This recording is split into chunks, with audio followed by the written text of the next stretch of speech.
Hello, everybody. Welcome back to the channel. Introducing myself, I am the Inconsequential Runner. Coach Mark, hello. Hi, Darcy. Yeah, got my brain switched on. You got your brain switched on. Let's get straight into it.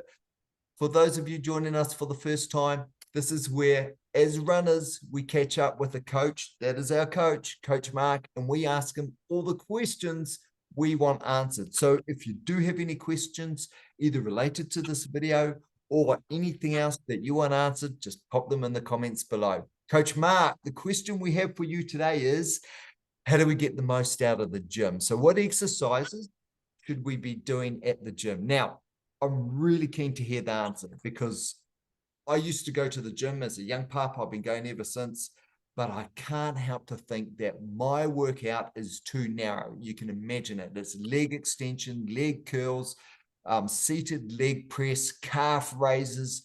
Am I doing the right thing? Should I be thinking about other things? Help us out, Coach Mark. So when we go to the gym, what should we be looking at to get the most out of our running, to support our running? Coach Mark, what do you think? Well, you're right. You go into a gym and there's so much equipment there, and you look around and people are doing all sorts of things. Where do I start? So I guess the best way to pitch this is for people who might be inexperienced at going to the gym. Are keen on running, you wouldn't be watching this unless you were. So you've probably got limited time to go to the gym, because as we've said before, if you want to run faster, you need to spend a lot of time running. so you fit in your some effective strength work around that. So you want to make the most of your time while you're in there. So there's certain rules you can use, really, that'll guarantee that you get an effective gym routine. So the first thing is that you ideally want to use combination type exercises. So exercises that strengthen a range of muscles all at once. So rather than, you can obviously add in extra little ones as well if you want. So something like a bicep curl, for example, or a leg curl is a isolation exercise that just uses one muscle.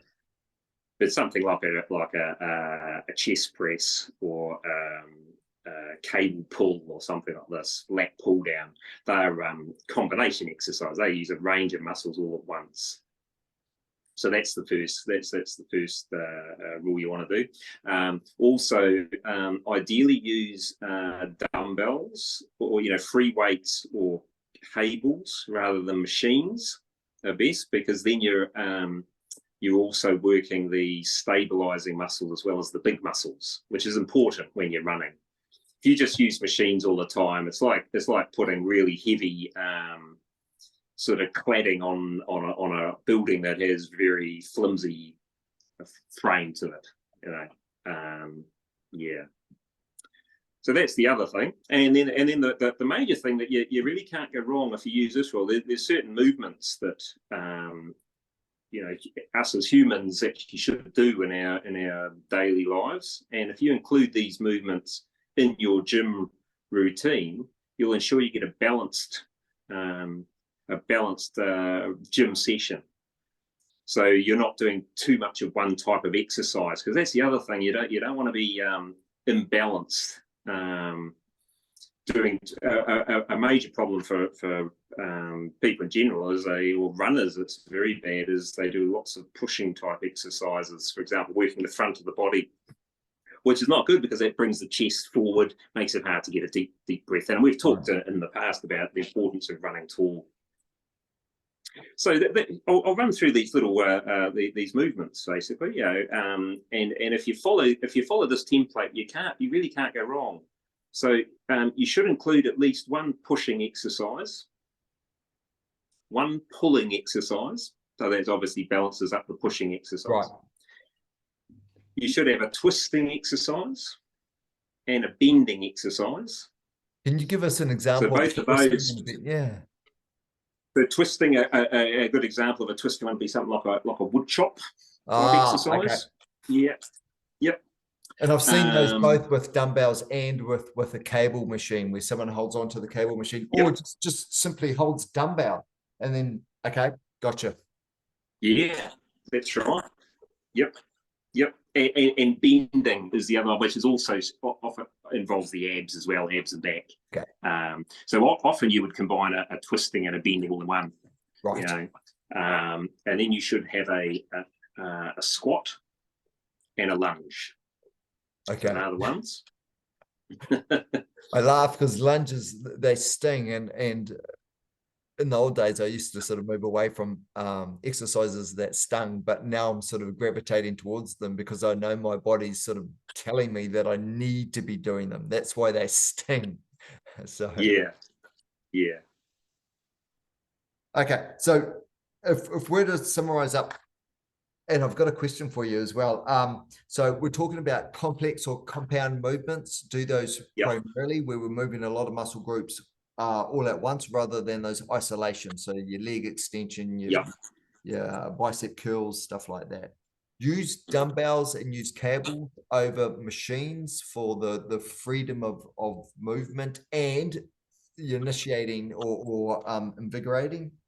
Or igniting all your core stabilizer muscles, and then making sure that you've got your balance. And I did laugh at balance because, yeah, I mean, you see it in the gym, and I don't want to be too disparaging, but some bodybuilders, it's like their legs are not part of their bodies. You know, they're working one group way more than the other. So when you talk about balance, I'm thinking above the waist and below the waist, but also the pushing and the pulling, balancing all those muscles together.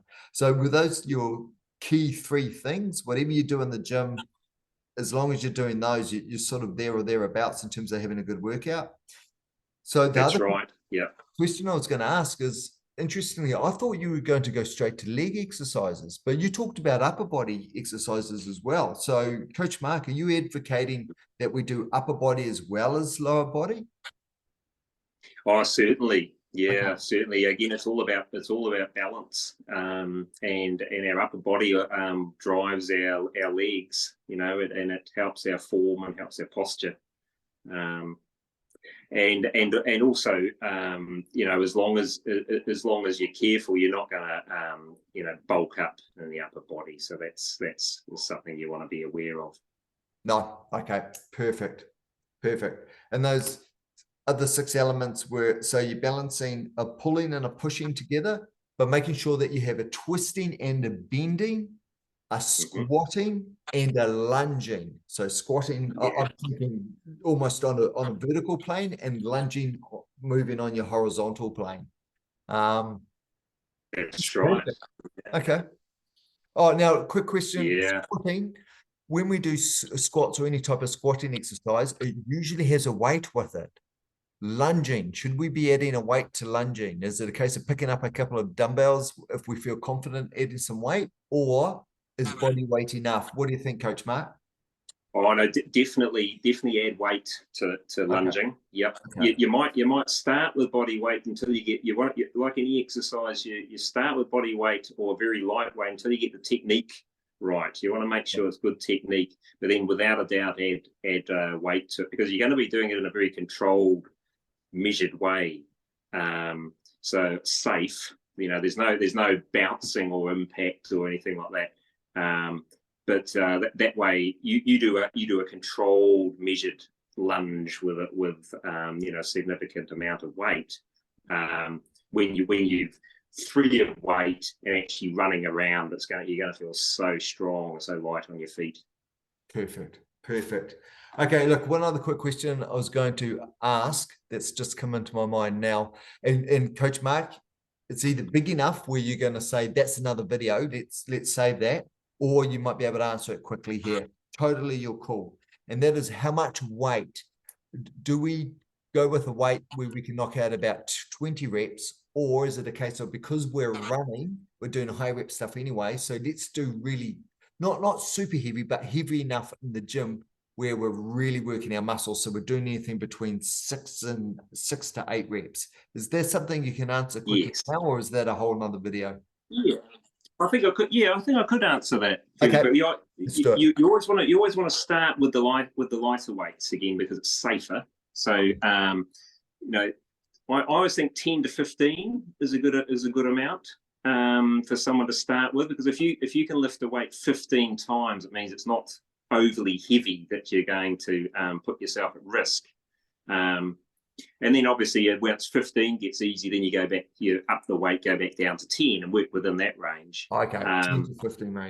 Once you're very experienced, then you can go down to that sort of 6 to 10 range. You'll get a few more gains in strength, but obviously that brings risks with it. So you need to be very sure of your technique. Yeah, look, one Thing. saying that I heard that I think holds us in good stead is focus on the weight on the muscle, not the weight on the bar. And I think That's sometimes right. when you play the weight on the bar game, you're talking ego, but it's when it's feel the weight on the muscle, then you're not worried so much about what that number is on the bar. You're focusing on okay. Yeah, you see people, they go for a real heavy weight, and then there's no going back. Even if their technique is poor, their ego won't allow them to drop down the weight so they can do it properly. Yeah. Right on. Okay, Coach Mark, thank you so much. Primarily, when we're going to the gym, make sure we're doing the compound, the complex movements. Using the dumbbells over the machines, if you can, the dumbbells and the cables over the machines, and also make sure that you're doing balance. When you're doing a pull, you're also doing a push. If you're doing the front of your body, do the rear. So if you're doing your chest, your pecs, you're also doing your lats, or working through your back muscles. Pulling, pushing, we just talked about there. Also making sure we're doing twisting, bending, squatting, and lunges. Whatever exercises you do within those sort of not rules, but that guidance, then we're usually going okay. And I think the other thing you added is rep range. We're talking 10 to 15. Once you're knocking out 15 on the weight, maybe that's your opportunity to go up another weight, even though you might only be able to knock out 10 reps. You're in the right window. Coach Mark, did I catch the right notes, or is there anything else you want to add or something you want to correct? You've nailed it. I'll take it. I love No, I think you've summed it up well. Yeah. All right, we'll take that. We'll take that to the gym. So anyone that's really motivated right now, get to the gym right now. It'll be fine. Yeah. Okay, let's catch up in the next video. I think we've got an idea what we're going to be doing next. Oh, this is a big one for me. In our next video, let's talk about doing stride outs or doing strides at the end of an easy run. Oh, holy moly, I need to know the answer to this. And I'll tell you about my story in the next video. Until then, thanks for joining us, everybody. I'll say goodbye, Coach Mark. Yeah, goodbye, and see you again soon. Awesome.